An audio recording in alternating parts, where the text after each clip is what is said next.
네, 우리는 계속해서 부활에 대한 내용을 고린도전서 15장을 통해서 살펴보고 있습니다. 앞 시간에 나누었던 것은 바울이 죽은 자의 부활이 없다면 현재의 삶 속에서 의미 없게 되는 것들이 있는데, 그 의미 없게 되는 것들이 뭐냐?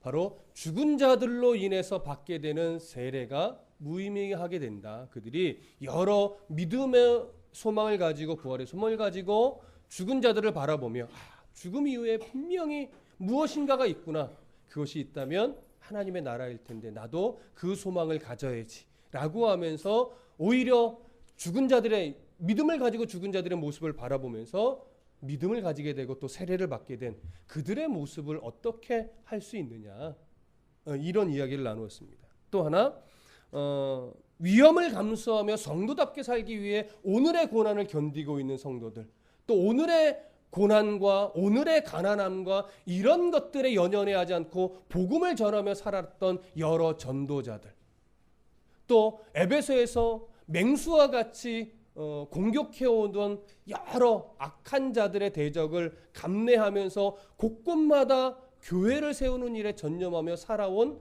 바울의 삶, 그 삶을 무엇으로 설명할 수 있겠느냐? 그들이 이 땅의 유익을 구하고 이 땅에 소망을 두었다면 과연 그들이 그렇게 살아낼 수 있겠느냐?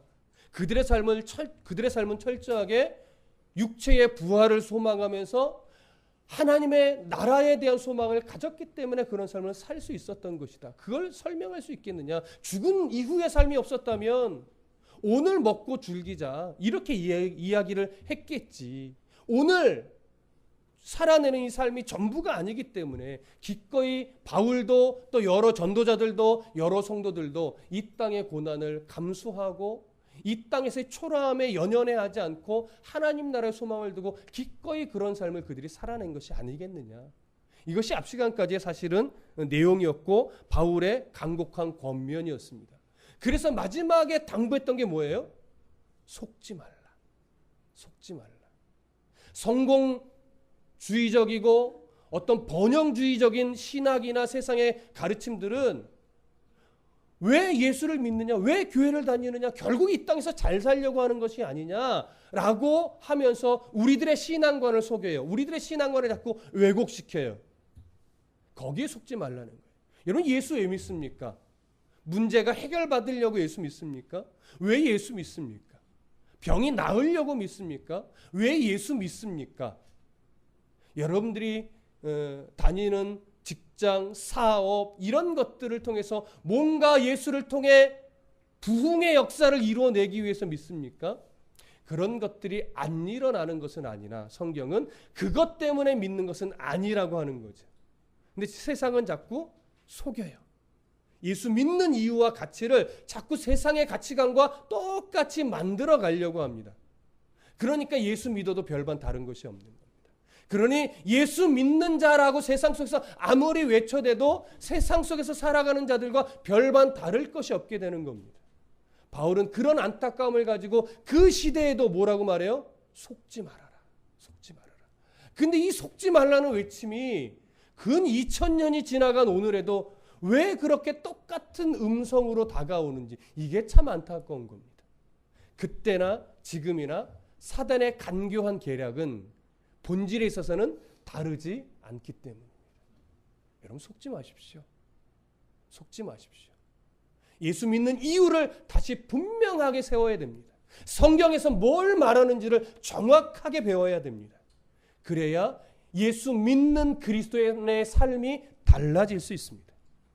바울은 이렇게 간곡하게 가르치고 전하며 설명했지만 그래도 여전히 죽은 자의 부활에 대한 잘못된 이해 속에서 이런 질문을 할 것을 예상했던 것 같습니다.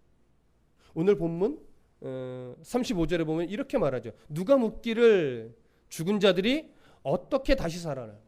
어떠한 몸으로 오느냐? 이 질문은요, 어떤 질문이냐면 어떻게 죽은 자가 다시 살아날 수 있느냐? 만약에 너희들의 주장대로 부활이 있다면 어떠한 몸으로 부활을 하는 거냐? 라는 질문이, 이게 궁금해서 하는 질문이었으면 이 질문은 참 좋은 질문입니다. 무슨 말씀 이해되시죠? 이게 알고 싶은 거예요. 이런 의미의 질문이었으면 참 좋은 질문이고 해야만 하는 질문이에요. 근데 바울이 말하는 이 내용은요, 그들이 좋은 의도로 알고 싶어서 하는 질문이 아니라 그들은 부정적인 거예요. 말해봐. 어떻게 오는데? 말해봐. 어떤 몸으로 부활하는 건데? 말도 안 되잖아. 이런 식의 뉘앙스인 거죠. 그래서 이제 바울이 그들의 그 부정적인 질문을 미리 예상을 하고 이 질문에 대해서 답을 제시를 하는 겁니다.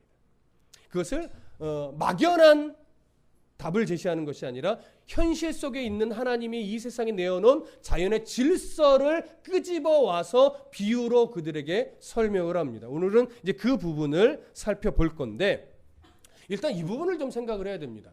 그들이 왜 바울의 이런 설명을 온전하게 이해하지 못하고 어떻게 부활하느냐, 어떤 몸으로 부활하느냐, 이런 질문을 할 수밖에 없느냐, 이 부분을 좀 생각해 봐야 되는데요. 이런 질문은 기본적으로 그들 안에서 끊어내지 못한 이원론적인 사상 때문에 그렇습니다. 여러분, 이원론적 사상은 어떤 내용을 기본 중심으로 갖고 있냐면 육과 영을 나누는 거예요. 그래서 육은 악한 거예요. 영은 선한 거예요. 그러니까 이 영이 악한 육에 갇혀 있는 거예요. 이렇게 생각하는 거죠. 그러니까 어떻게 돼요? 이 세상을 살면서 결국 육이 빨리 죽어서 갇혀있는 선한 영을 뭐 하는 거예요? 해방시켜야 돼요. 이걸 거의 부활처럼 생각을 하는 겁니다.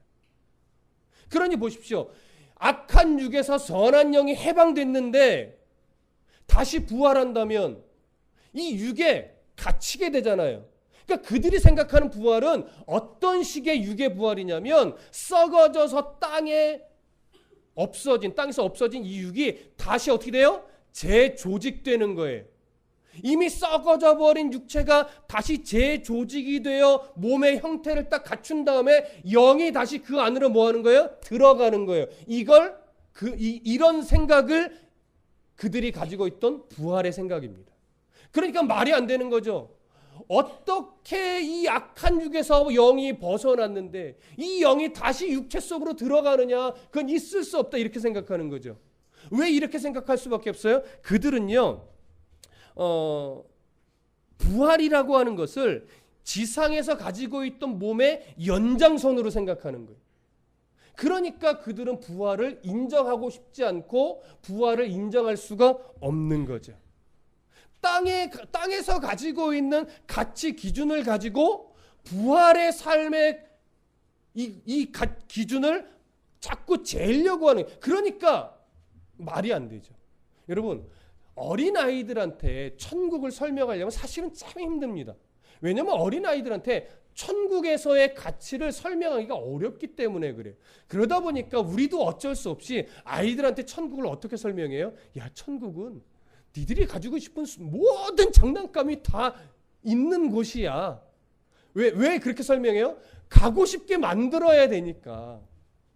근데 이게 어쩔 수는 없는데요, 참 잘못된 설명이에요. 왜냐하면 천국이라고 하는 가치를 어떤 가치로 자꾸 바꿔놓는 거예요? 땅의 가치로 자꾸 바꿔놓는 거예요. 그러니까 우리에게 천국이 참 가고 싶어지려면 어떻게 되냐면, 여러분들이 천국에 가서 살 집은 금은부화로 가득하고 막 문고리는 다이아몬드로 되어 있고 막 수도꼭지만 틀면은 뭐가 나와야 돼요? 수도꼭지가 틀면 막 금이 쏟아져야 될 것 같죠? 그러면 물을 마셔야 되는데 금이 쏟아지면 되겠습니까? 뭐 하여튼 그런 류의, 이 땅에서 우리가 그동안 사실은 가지고 싶은데 가질 수 없었던 수많은 것들이 천국에 가득해요. 이렇게 설명하면 여러분, 우리는 지금이라도 천국 가고 싶을 겁니다. 근데 천국은요, 사실은 그렇게 설명하면 안 되는 것이에요. 왜?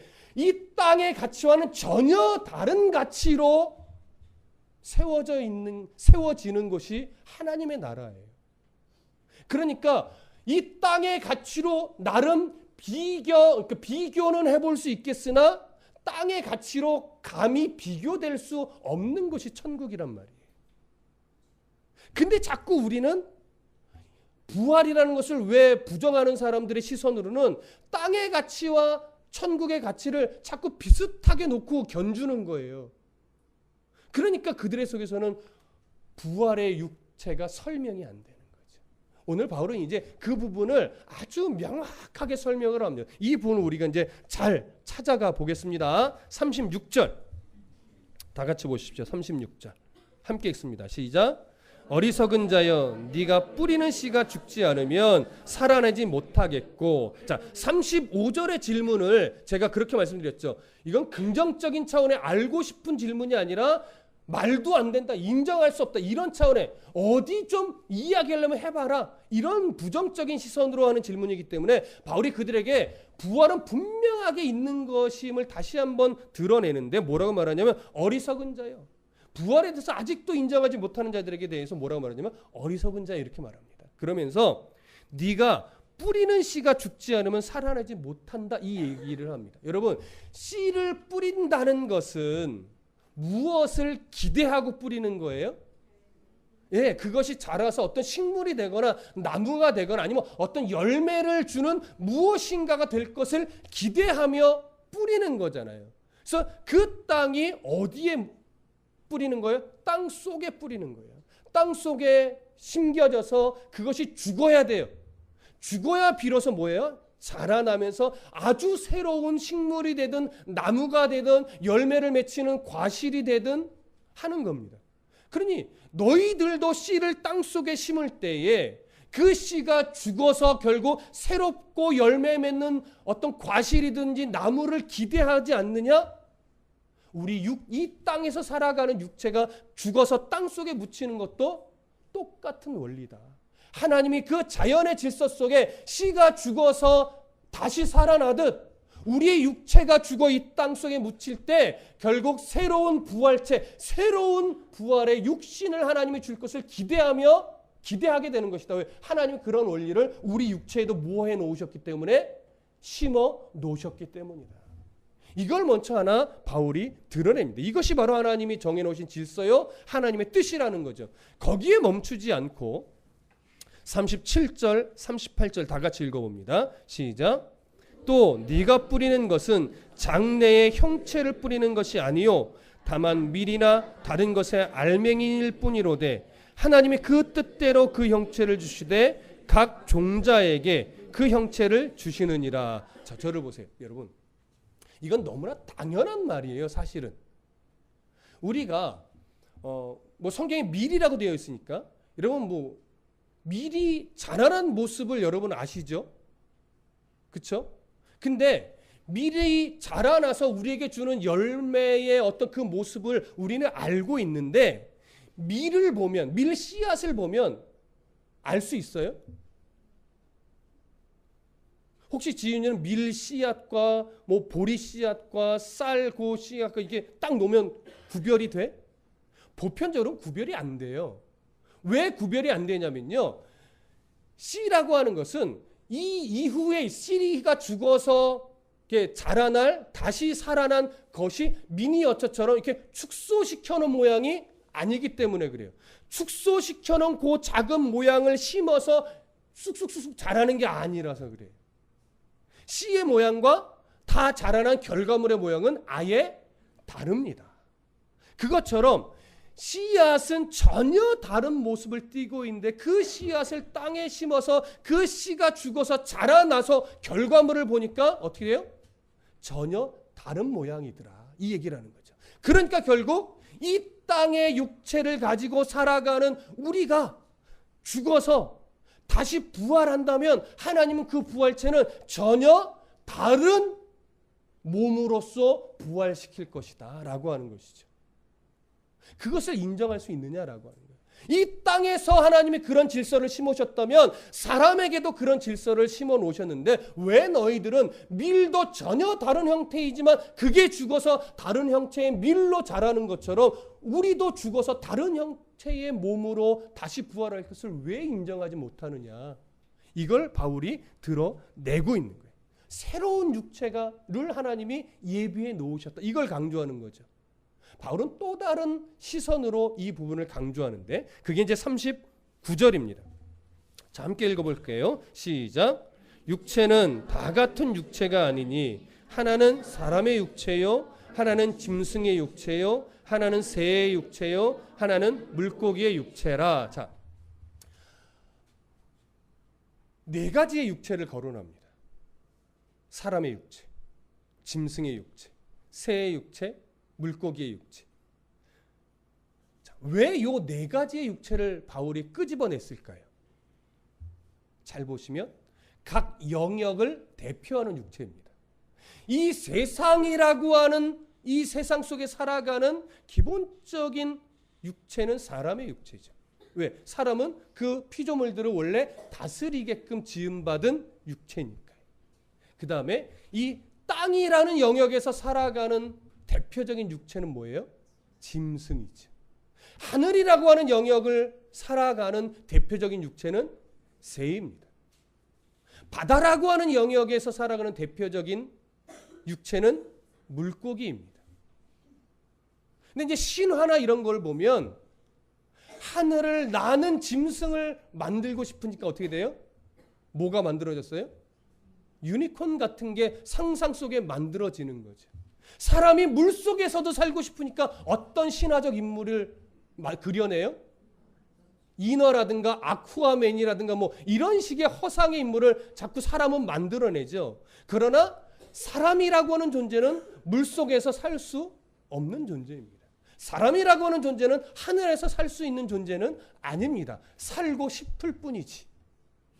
새는 어디예요?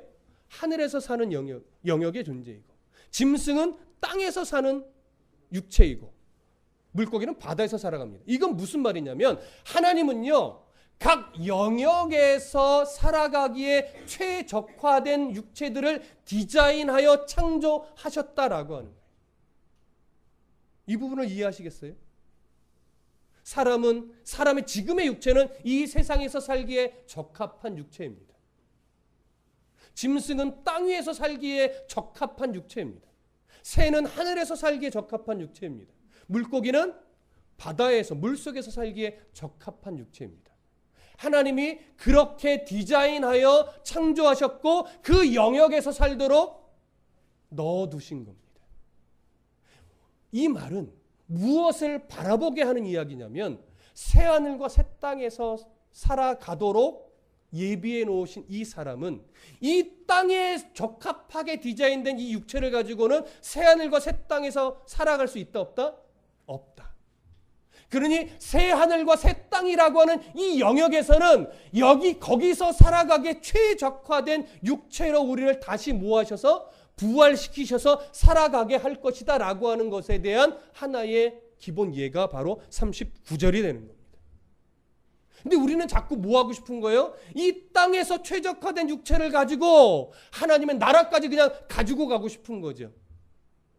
아니다라고 하는 거예요. 착각하지 말라라고 하는 거예요. 착각하지 말라. 더 중요한 이야기를 합니다. 40절, 41절 함께 읽습니다. 시작. 하늘에 속한 형체도 있고 땅에 속한 형체도 있으나 하늘에 속한 것의 영광이 따로 있고 땅에 속한 것의 영광이 따로 있으니 해의 영광이 다르고 달의 영광이 다르며 별의 영광도 다른데 별과 별의 영광이 다르더라. 자, 여러분 혹시 이런 설교를 들어보셨습니까? 41절을 근거로 해서 해의 영광이 다르고 달의 영광이 다르며 별들의 영광도 다른데 별과 별의 영광이 다르다. 그러니 여러분 하늘나라에서 여러분들에게 주어지는 상급도 다릅니다. 그러니 이 땅에서 열심히 봉사고 헌신해야 하늘나라에서도 큰 상급을 받을 수 있습니다 라고 하면서 마치 하나님 나라에서도 뭔가 우열감이 다른 상급이 주어질 것처럼 우리에게 어떤 도전을 주는 그런 설교를 혹시 들어본 적이 있습니까?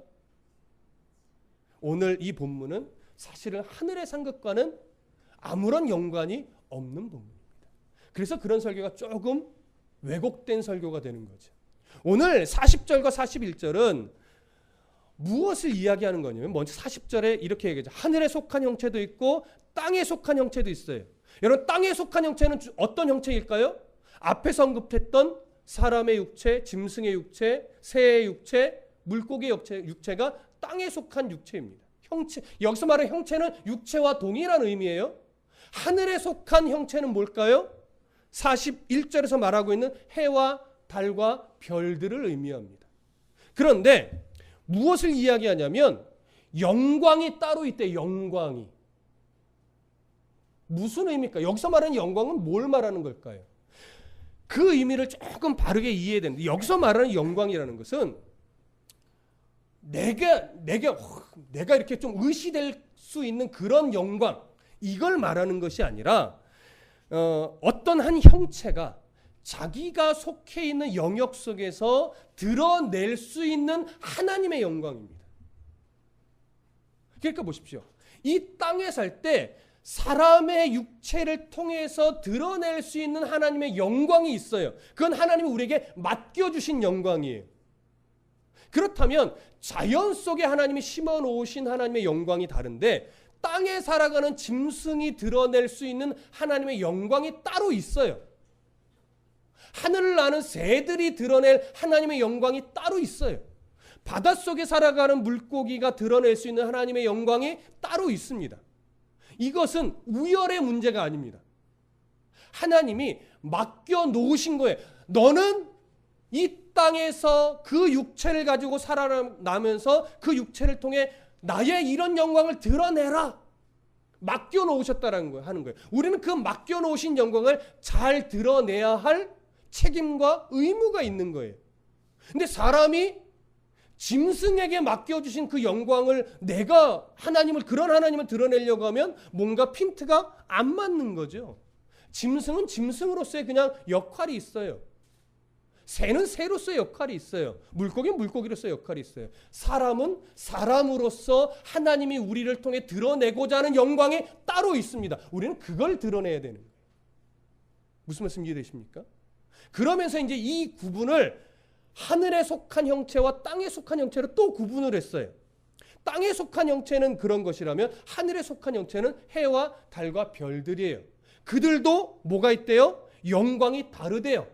해가 하나님을 드러낼 영광이 따로 있고 달이 하나님을 드러낼 영광이 따로 있고 별이 하나님을 드러낼 영광이 따로 있어요. 그런데 별과 별들도 또 각각 드러내야 될 영광이 다르대요. 여러분, 무엇이 강조되는 부분일까요? 하나님께서 각 형체마다 맡겨놓으신 살아갈 영역을 정해놓으셨는데 그 영역마다 하나님께서 하나님을 드러낼 수 있도록 가장 최적화시켜서 만들어 놓으셨다 이거예요. 하나님의 주권이 강조되는 겁니다. 그리고 하나님이 만들어 놓으신 피조물의 다양함이 강조되는 것이고 그 다양함이 다 똑같지 않고 다양함마다 하나님을 드러낼 수 있는 어떤 위치와 역할을 다 다르게 하셨다라고 하는 거예요. 그 부분이 강조되는 겁니다.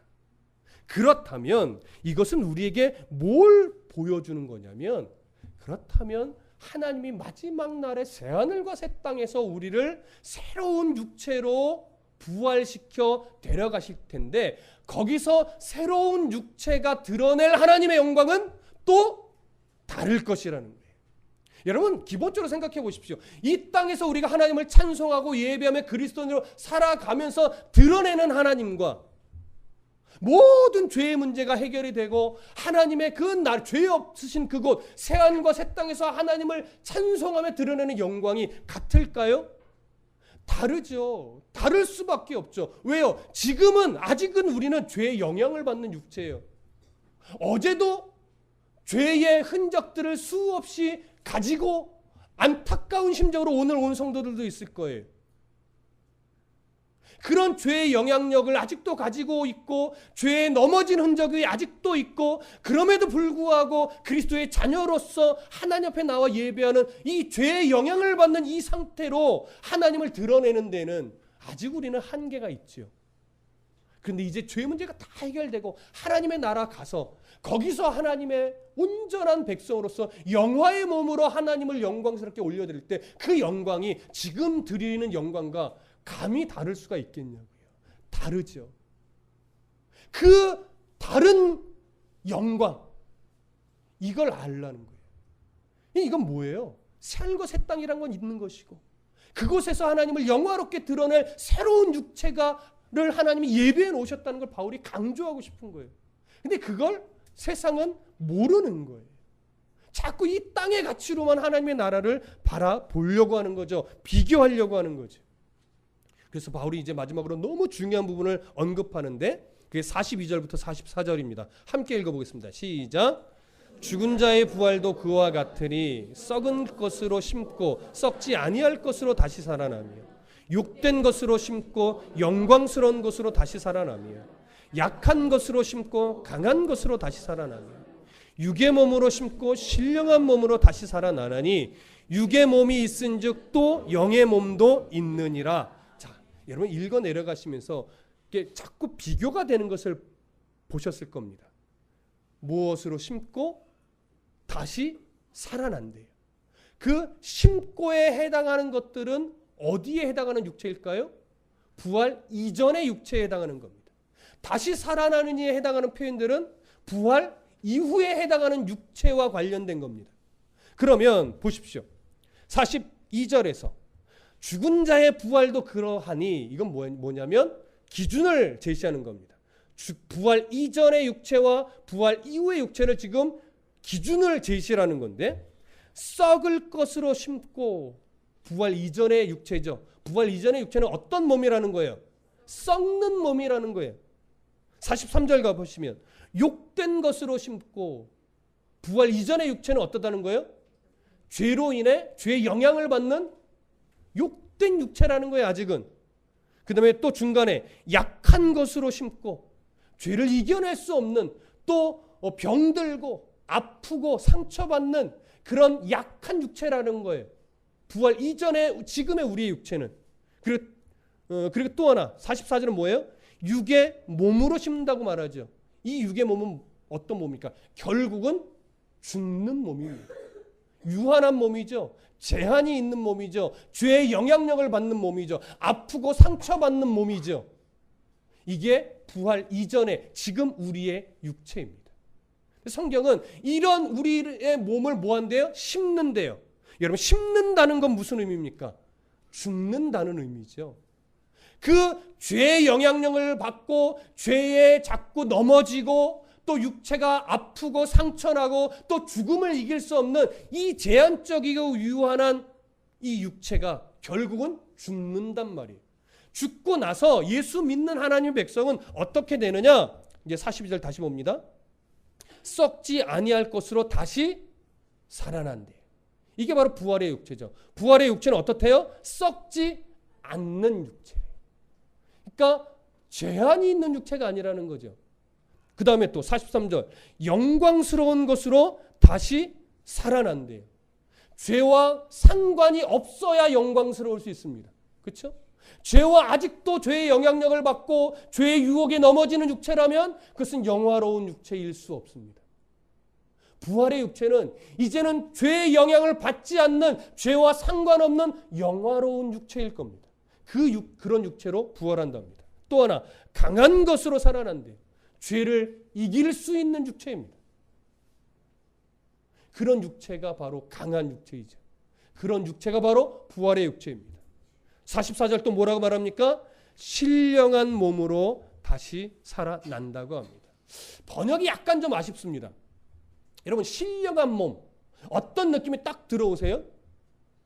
신령한 몸 하니까 이런 육체가 아니라 막 그냥 하고 막 이 공중에 막 날아다닐 것 같은 그런 느낌이 드시죠?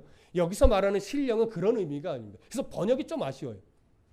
여기서 말하는 신령은 어떤 물질적인 것과 상관없는 뭐 이런 식의 의미가 아니라 성령의 능력으로 완전히 새로워진 몸을 말합니다. 성령의 능력에는 참 놀라운 게 창조도 성령의 능력으로 지어집니다. 예수님의 죽음도 성령의 의, 예수님의 부활도 성령의 능력으로 부활합니다. 마찬가지로 우리의 부활도 누구의 능력으로? 성령의 능력으로 부활할 겁니다. 성령의 능력으로 이제는 죄와 상관없고 죄의 영향력을 받지 않고 죽음의 한계에 부딪히지 않는 이런 아주 새로운 육체로 부활하게 될 것을 말하는 겁니다. 그것이 어떤 몸으로 오늘 설명하는 거예요? 신령한 몸이라고 하는 거예요. 여러분 신령한 몸 잘 이해가 안 가시죠? 사실 저도 신령한 몸을 제대로 설명할 수 없습니다. 왜? 다 알 수 없으니까. 어디서 우리가 잠깐의 힌트를 얻을 수 있냐면 부활하신 예수 그리스도의 육체에 대한 성경의 표현들에서 우리가 조금의 힌트를 얻을 수 있습니다. 여러분, 예수님의 육체는 만질 수 있는 몸이었습니까? 만질 수 없는 몸이었습니까? 마치 만질 수 없다라고 해야 될 것 같으신가 보죠? 만질 수 있는 몸이었죠. 대표적으로 누가 만졌습니까? 도마가 만졌죠. 만질 수 있는 몸입니다.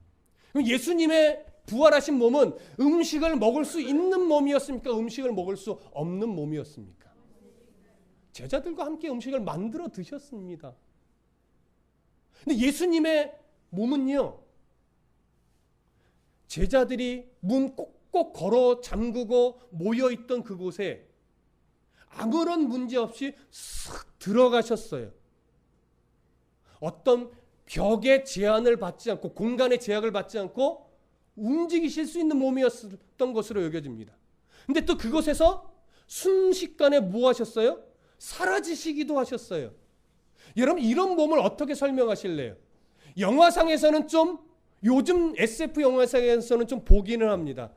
나름 이런 것을 두고 표현한 것인지는 모르겠으나 예수님의 육체는 지금의 육체와 비슷한 면도 있지만 지금의 육체가 가지고 있는 한계를 이미 넘어서 있는 육체입니다. 새하늘과 새 땅에서는 맛있는 음식을 먹을까요? 안 먹을까요?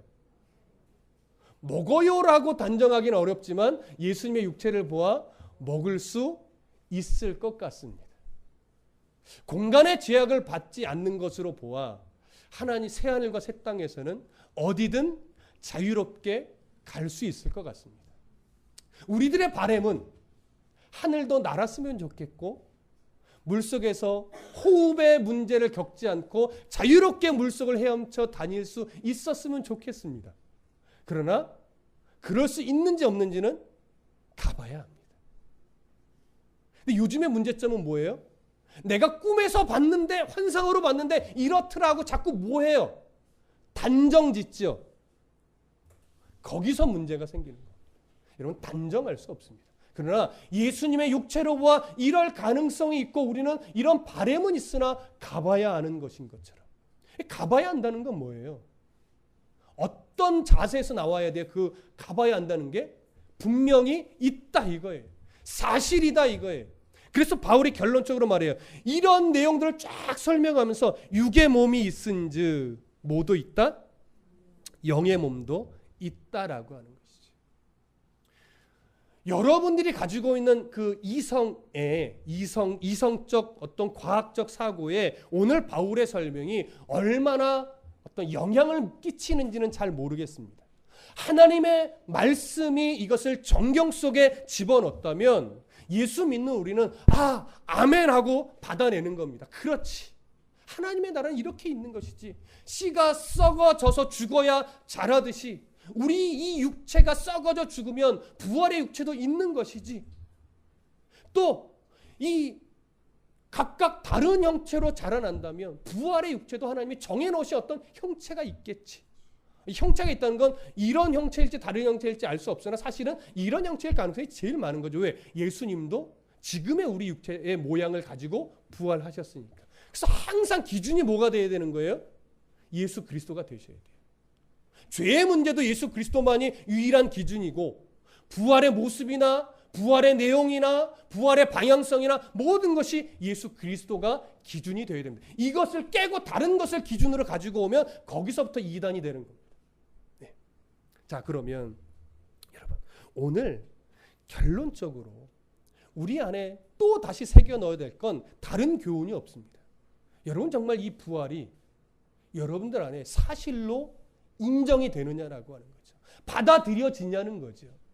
몇 주 동안 드릴 수 있는 마지막 결론은 이거밖에 없습니다. 여러분, 부활은 있습니다. 근데 믿어지십니까? 라고 하는 거죠.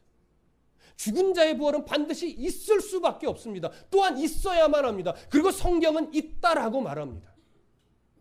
그렇다면 우리가 언젠가 죽을 텐데 죽음 이후에 이 소망을 오늘 내가 가지고 살아가느냐가는 너무나 중요합니다.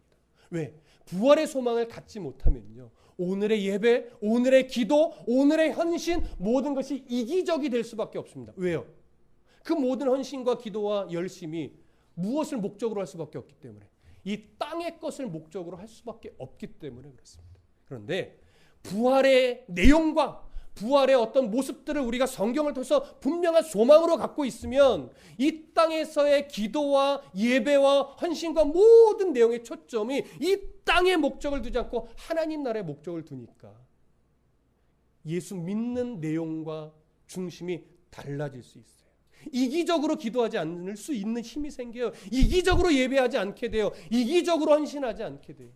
하나님의 나라와 그 의를 위해 기도하고 예배하고 헌신하고 봉사하고 또 그걸 힘을 삼아 세상에서 살아내야 되는데 부활의 소망을 갖지 않으면 하나님 나라의 소망을 갖지 않으면 오로지 기도와 예배와 모든 중심이 이 땅에서 잘 되는 것이니 예수 믿는다 하면서도 이 땅에서 누군가 나에게 조금만 불이익을 끼쳐도 서로 죽자고 싸우는 게 예수 믿는 사람 아닙니까?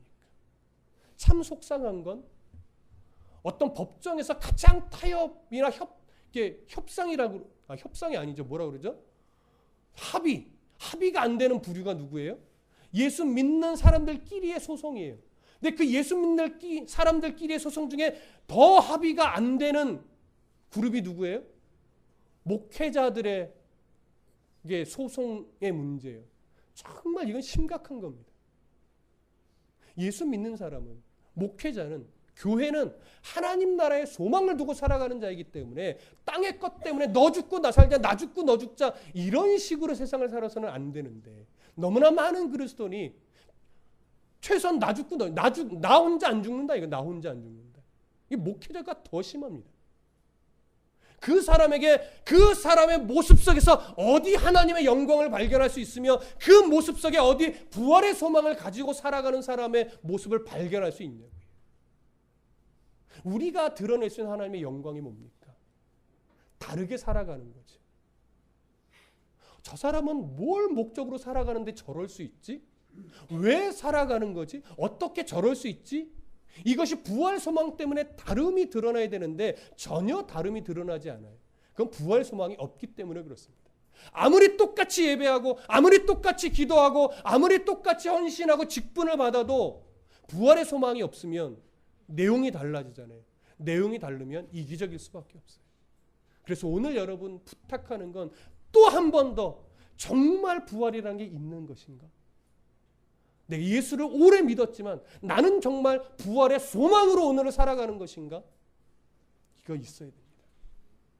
제가 이 설교를 준비하면서 자주 제가 아주 존경하는 목사님의 설교를 참고해 듣습니다. 근데 그 목사님이 이제 나이가 지긋하신 어른이시니까 그 목사님이 이런 말씀을 하는데 정말 그럴 수 있으면 좋겠다라는 바람이 커요. 어느 분이 이제 소천하실 때가 다가왔습니다. 그러니까 주변에서 묻는 거예요. 목사님이 이제 곧 돌아가실 것 같은데 어떤 권면을 하실까? 그 목사님이 가서 실제로 어떤 권면을 했냐면 좋으시겠어요. 하나님이 지금 불러주시니 얼마나 좋으셔요. 가시걸랑 나도 좀 빨리 불러달라고. 물론 사명을 다해야 가는 건 전제로 하지만 나도 좀 빨리 그 나라 불러달라고 말씀 좀 전해주세요. 진짜로 그랬대요. 여러분, 이게 참 어려워요. 저도 우리 성도들의 임종 앞에서 부럽습니다. 얼마나 좋으시겠어요? 라고 위로하고 싶은데 저 지금은 못하겠습니다. 왠지 아시겠죠? 하고 싶어요. 그렇게 왜? 그게 진짜니까. 부활 소망을 우리가 진짜 가지고 있으니까 부활 소망을 가지고 돌아가시는 거니까 부러워요. 가시면 저도 이 땅의 사명을 잘 마치고 빨리 불러달라고 하나님께 말씀 좀 전해주세요 라고 위로하고 권면하고 부탁드리고 싶은데 아직 그렇게 할 용기가 안 나는 거죠. 왜? 과연 그렇게 받아들일까? 주변의 사람들이 이것을 오해 없이 정말 이 중심으로 기쁘게 그 권면을 받아주실 수 있을까? 라고 하는 생각 때문에 그렇습니다. 아직 제가 연약해서 그렇지. 저는 그래서 이런 꿈을 꿔봅니다. 나중에 제가 나이가 들어 하나님이 이 땅의 사명을 다 마치고 이제 죽음이 얼마 안 남았을 때 여러분들이 이제 신방을 올 거 아니에요. 그때까지 살아계시는 분들만 신방이 오겠죠. 그러면 제가 이러려고요. 부럽지? 그러고서 이제 하나님 나라 가려고요. 그럼 여러분들은 얼마나 배가 아프시겠어요. 하나님 나도 좀 빨리 불러달라고요. 이러지 않겠어요? 여러분, 예수 믿는 자의 죽음은 결코 불행한 게 아닙니다. 왜 그걸 안타깝게 여기고 왜 그걸 눈물을 흘려요? 이 땅의 가치로 자꾸 바라보니까. 죽음이라는 것을 땅의 가치로 자꾸 바라보니까 죽음을 앞둔 자가 자꾸 불쌍해 보이는 거예요. 사실 성경은 아니라고 말해요. 우리가 부러워해야 되는 거예요. 나중에 저에게 살짝 오셔서 제가 죽을 무렵에 목사님 혹시 신방 온다면 그런 권면 좀 해주세요라고 얘기해 주시면 제가 그걸 유언 삼아 그런 권면 진짜 할 겁니다. 아니 그렇게 정말 하고 싶습니다. 어떤 오해도 없이 성경을 기준으로 그런 권면이 서로 주고받을 수 있는 사람이라면, 성도라면 그분은 정말 부활 소망을 가지고 삶을 살아내신 분일 겁니다. 우리 교회가 또 우리 성도들이 이런 권면이 오해 없이 나누어지는 그런 성도이고 그런 부활 소망을 가지고 살아내는 저와 여러분들이 되기를 간절히 축복합니다.